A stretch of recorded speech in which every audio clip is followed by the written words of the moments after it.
was like getting ready to do this video, and then I got up to my office and I realized there was cat vomit everywhere. Like, not even a little bit, just like it's like The Exorcist up in here. There's just everywhere.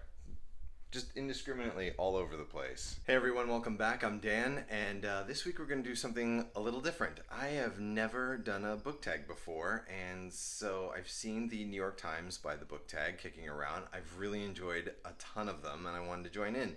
This was created by Marie Berg, and I will link her channel down below. So let's get started. Okay, question number one. What book is on your book stand right now? I have a nightstand technically, but I never keep a book on it. I just basically have a stack of books that are near me at all times. The one that I always have a book on me, and currently that is John Banville's The Blue Guitar. That's the one I'm currently reading, but on my nightstand, so to speak, in the stack is a bunch of books. I have, let's see here, A Town Called Pandemonium. I need to thank Elizabeth over at Books and Pieces for recommending this one. I just picked this up. Let's see, Incoming.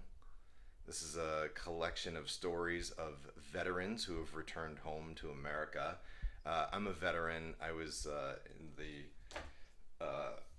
U.S. Air Force for a few years, and so stories about the military always fascinate me. And of course, I'm writing a memoir about it. Stephen King on writing. Ecstatic Cahoots by Stuart Diber. And The Mare by Mary Gateskill, right? Mary Gateskill, is that how you pronounce it? I hope so. What was the truly last great book that you read? That's gonna have to be the new and improved Romy Futch, which I just reviewed like a week or two ago. And again, I have to shout out Mercedes at Mercy's Bookish Musings for turning me on to that book. The year is far from over, but that book is, I can't see how that book isn't my favorite book of the year. Incredible. Just go read it. All right, if you could meet any writer, dead or alive, and what would you want to know? Anne Patchett. I would love to meet Anne Patchett. I don't think there's a single book that I've read of hers that has disappointed me in any way. She's just an incredible writer. And Tim Schafer, who's a big video game writer who I love. Number 4, what books might we be surprised to find on your bookshelves? You know, I went through all my shelves, and I only found one that I thought would, I don't know, be a little bit alarming, and that is this Choose Your Own Adventure book, Armor Attacks. This book was given to me by a friend of mine who was also in the military. I was not in the Army, I was in the Air Force, but I can't remember why he gave me this. He was in the Army, he's also a writer, and he just thought it would be funny if I read this. I'm not sure. I mean, I like Choose Your Own Adventure things, so maybe that's why he gave it to me. I honestly can't remember now. Next question, how do you organize your personal library?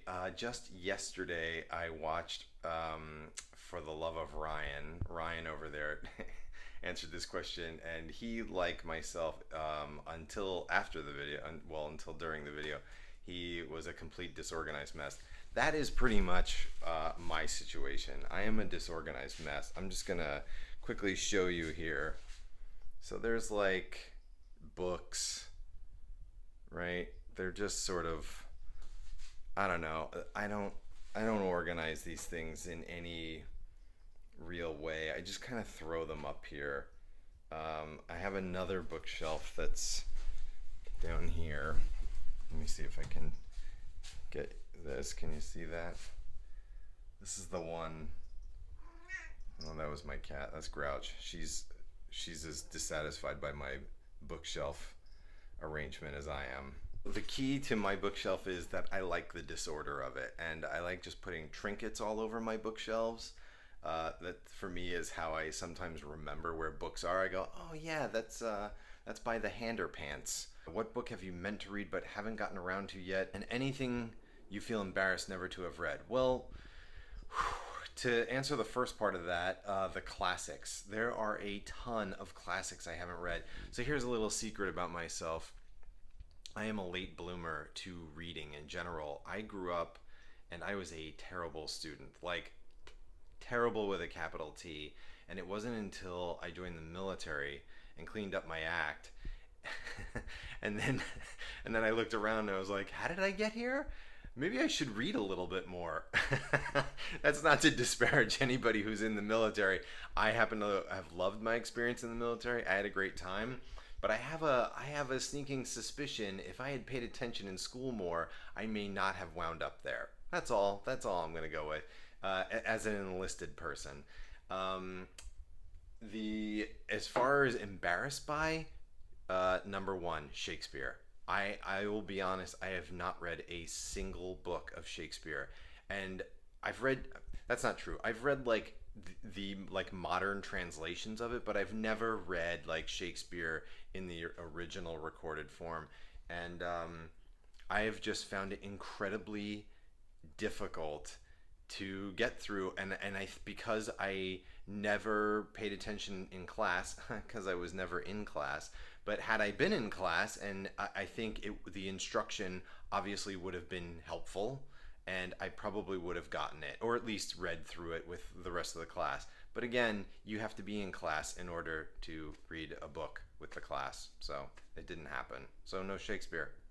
Disappointing, overrated, just not good. What book did you feel you were supposed to like but didn't? Do you remember the last book you put down without finishing? Yep. Let's go to the bookshelf. I used to be the type of person where I would just finish a book no matter what, because I think because I've always been embarrassed by how much I haven't read throughout my childhood, that when I finally started actually reading avidly, I was always like, you have to finish the book no matter what.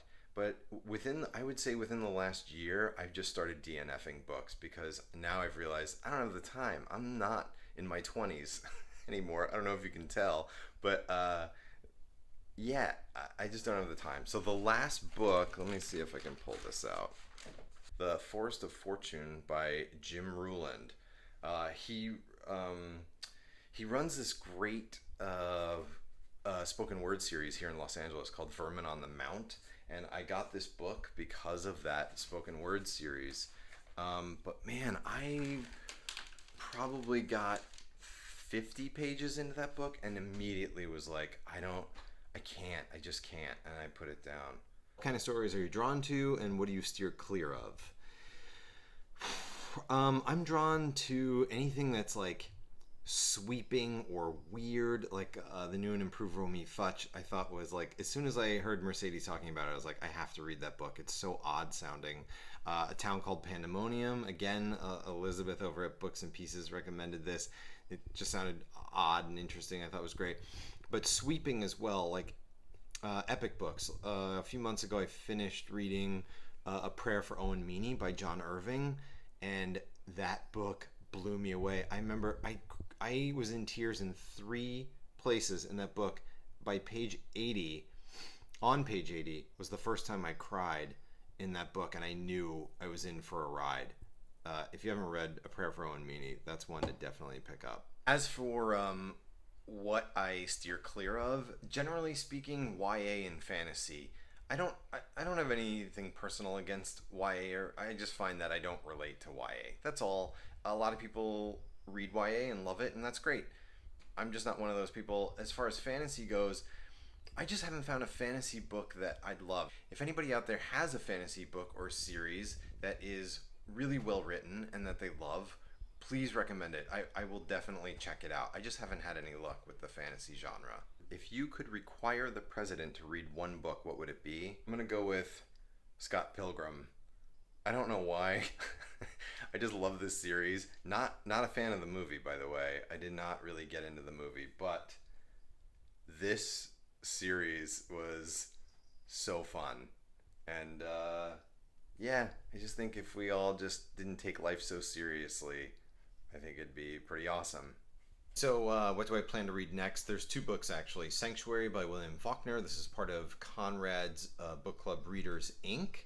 Conrad over at the Deckled Edge. So I'm very excited to get into that, and I am way behind. The other one is A Town Called Pandemonium, which is a book that's set in the Old West, and it's written by a handful of writers who each contributed a short story to the collection. And it just sounds fun, and I haven't dived into the Old West in a very long time. Okay, well, that's it. Thank you for watching. Thank you for tuning in again. I really appreciate everybody being here and commenting and putting up with my cats who are constantly making noise through these videos, like this one. I want to tag Conrad at the Deckled Edge for this. I want to tag Mercedes over at Mercy's Bookish Musings, and Jacob Tanner over there in London, who I think is wonderful. So Jacob, Conrad, Mercedes, I hope you do it. If you haven't already done it, maybe you've already done this, and I like went through your channels and I was like, have they done this? And I couldn't find it. So hopefully you haven't, and hopefully you'll do it. Today is my birthday, which is so odd, and my wife and I are going down to the LA Times Festival of Books, and I'm very excited. So have a great day, and I'll talk to you guys next week. Bye.